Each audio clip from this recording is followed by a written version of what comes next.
ঢাকা বিশ্ববিদ্যালয় কেন্দ্রীয় ছাত্র সংসদ নির্বাচনের লক্ষ্যে আগামী মে মাসের শুরুতে নির্বাচন কমিশন গঠন করা হবে। একই মাসের মাঝামাঝিতে ভোটার তালিকা চূড়ান্ত করা হবে। তবে নির্বাচনের তারিখ ঘোষণার বিষয়টি এখনও চূড়ান্ত করা হয়নি বলে জানিয়েছে বিশ্ববিদ্যালয় প্রশাসন।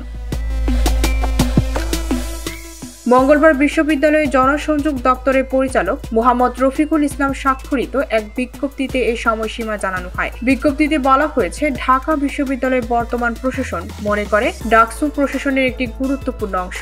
শিক্ষার্থীদেরও ডাকসু নির্বাচনের ব্যাপারে যথেষ্ট আগ্রহ আছে। সে কারণেই বর্তমান প্রশাসন ডাকসু নির্বাচন আয়োজনের ক্ষেত্রে আন্তরিকতার সঙ্গে কাজ করছে।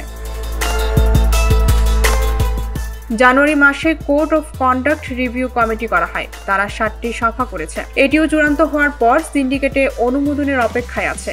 কমিটি বিভিন্ন সংগঠনের সঙ্গে মত বিনিময় সম্পন্ন করেছে। এসব কাগজ ছাত্র সংগঠনগুলোকেও দেওয়া হচ্ছে। এই প্রক্রিয়া চলতি মাসেই শেষ হবে। দিন প্রভোস্ট ও বিভিন্ন বিভাগের চেয়ারম্যানদের সঙ্গেও এই প্রক্রিয়া চলছে। বিজ্ঞপ্তিতে আরও বলা হয়, নির্বাচন কমিশন, রিটার্নিং কর্মকর্তা ও সহকারী রিটার্নিং কর্মকর্তা নিয়োগ সম্পন্ন হবে মে মাসের প্রথমার্ধে। একই মাসের মাঝামাঝি সময়ে প্রশাসনের সহযোগিতায় ভোটার তালিকা চূড়ান্ত করবে নির্বাচন কমিশন।